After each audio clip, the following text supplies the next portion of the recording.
பார்த்தாலே தெரியுது சார். எந்த பொண்ணா இருந்தாலும் கண்ணு மூடிட்டு ஆசைப்படுற பூ இந்த மல்லிப்பூ தான் சார். அப்படின்னா இதே கொடுங்க. எவ்வளவு வேணும் சார்? 1 முழமா 2 முழமா?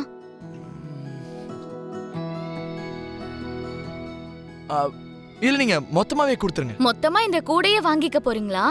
கொடுத்துருங்க. உங்களை கட்டிக்கிட்ட பொண்ணு யாருன்னு தெரியாது, ஆனா ரொம்ப கொடுத்து வச்சவங்க சார்.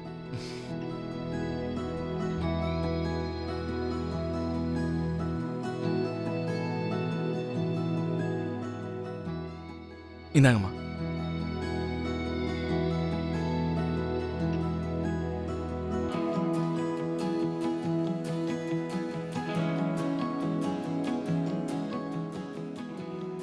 நீங்களும் உங்க பொண்டாட்டியும் எப்பவும் இதே மாதிரி சந்தோஷமா இருக்கணும். தேங்க்யூ.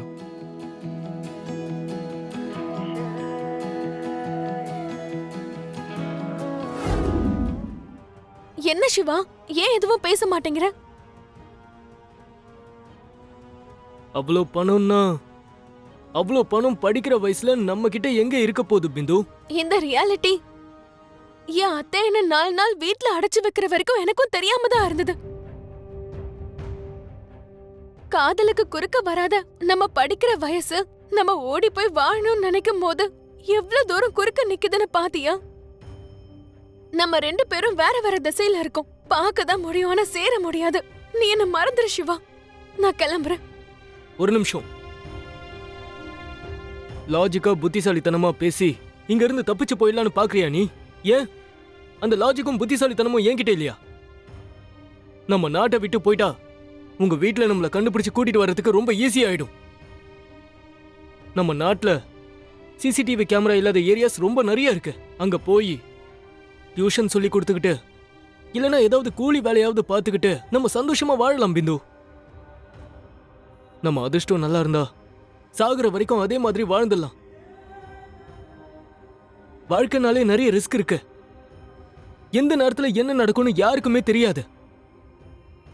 காதலுக்காக உன்னால ரிஸ்க் எடுக்க முடியாதா? இப்போ உன்னால என் கூட வர முடியாதா? வர முடியாது சிவா. மாட்டா என் வீட்டு ஆளுங்க என்ன கொன்னுடுவாங்க.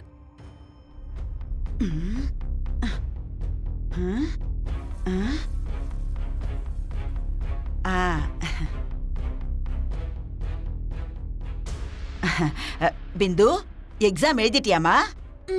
என்ன பண்றது, உன் அபூர்வாத்தை உன்னை கண்ணுக்குள்ள வச்சு பாத்துக்கணும்னு சொல்லியிருக்கா. நான் இங்க சமோசா சாப்பிடலான்னு கேன்டீனுக்கு போயிருந்தேன். அங்க ஒரு அயோக்கியம் கண்ணுல நான் பட்டுட்டேன். அவன் கண் சிமிட்டாம என்னையே பாத்துக்கிட்டு இருந்தான். அவன் என்ன காதலிக்கிறானோ என்னவோ, அதனாலதான் அப்படி பாக்குறான்னு நான் சந்தோஷப்பட்டேன். ரொம்ப வருஷத்துக்கு அப்புறம் கல்யாணம் ஆக போகுதுன்னு என் மனசு அப்படியே பொங்கிடுச்சு. கடைசியில அவன் கண்ணாடி எடுத்து போட்டுக்கிட்டு வாக்கிங் ஸ்டிக் எடுத்துக்கிட்டு நடக்கிற வரைக்கும் எனக்கு புரியவே இல்ல அவனுக்கு கண்ணு தெரியாதுன்னு. அவனுக்கு கண் பார்வை அடுத்த ஜென்மத்திலயும் அவனுக்கு இல்லாமலே போகட்டும். இங்க பாரு, உன்னை சரியா கண்காணிக்கலன்னு உங்க அத்தை கிட்ட நீ போட்டு கொடுத்துறாத. சரி வா போலாம், வா.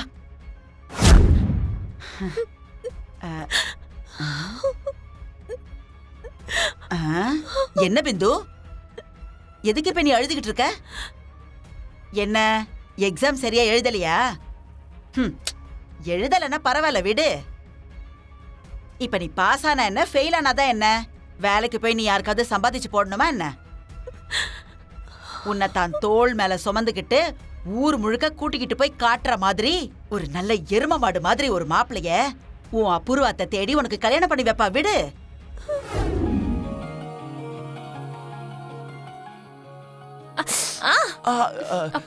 சாரி.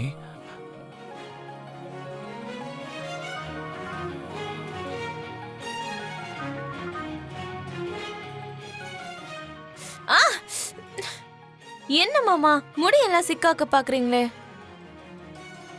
உங்களுக்கு பூ வைக்க கூட தெரியல. பொண்டாட்டிய காதலிக்க கத்துக்கிட்டா அதுக்கப்புறம் எல்லாம் கரெக்டா தெரியும்.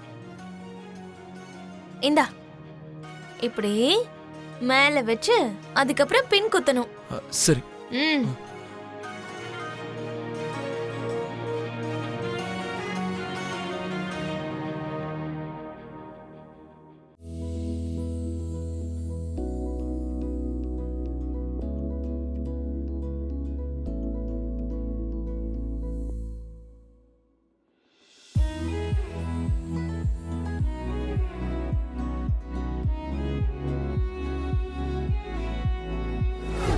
நான் எங்க உங்க தங்கச்சிக்கும் என் தம்பிக்கும் கல்யாணம் பண்ண ஒத்துக்க மாட்டேனோன்னு நீங்க இப்படி நடிக்கிறீங்கன்னு தெரியும். உங்க தங்கச்சி காதலை காப்பாத்துறதுக்காக என் மேல அன்பு மழைய பயங்கரமா பொழியற மாதிரி நடிக்கிறது நல்லா இருக்கு மாமா. இதுதான் உண்மைன்னு நினைச்சு கொஞ்ச நேரம் கற்பனை உலகத்துக்கு போய் சந்தோஷப்பட்டுக்கிறேன். நான் என் தம்பிக்கும் உங்க தங்கச்சிக்கும் கல்யாணம் பண்ண ஒத்துக்கிற வரைக்கும் இந்த நடிப்பு அப்படியே கண்டினியூ பண்ணுங்க மாமா.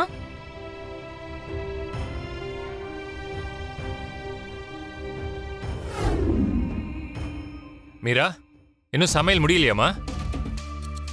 முடிஞ்சிருக்கும் மாமா. ஆனா என்ன, இன்னைக்கு உங்களுக்கு ஒரு சின்ன சர்ப்ரைஸ் இருக்கு. என்னடா அந்த சர்ப்ரைஸ்? சர்ப்ரைஸா தான் காட்ட முடியும் மாமா. சொல்லிட்டா அதுல என்ன சர்ப்ரைஸ் இருக்கும் மாமா?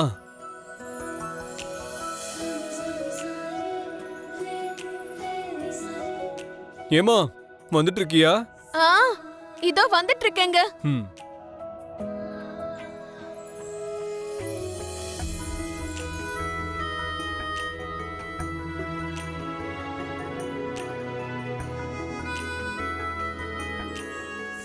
பாருங்கண்ணா, இன்னைக்கு சமையல்ல ஒரு சின்ன உதவி கூட பண்ணக்கூடாதுன்னு சொல்லிட்டா நட்சத்திரா.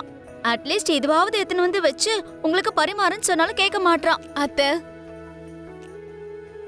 இவ்ளோ நாளா எங்களுக்காக சமைச்சு நீங்க சேவை செஞ்சதெல்லாம் போதும்.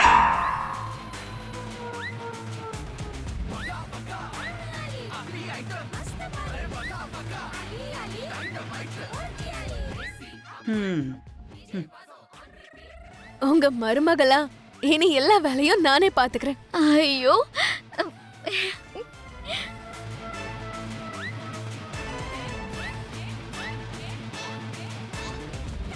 2 minutesல மத்த எல்லாத்தையும் கொண்டு வந்துடுறேன். இன்னைக்கு மாதிரி நாளைக்கு லேட் ஆகாது.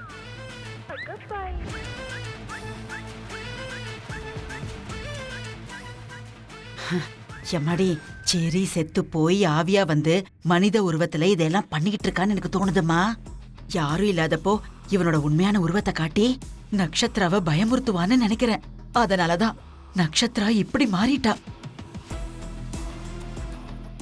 அவன் உண்மையிலேயே நிஜமான பேய் மாதிரி காலு கையெல்லாம் பின்னாடி திரும்பி இருந்தா நீ சொன்னதை நான் நம்பியிருப்பேன்.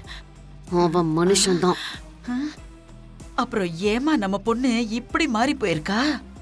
எனக்கும் அதுதான் ஒண்ணும் புரியல சித்தி. ம்.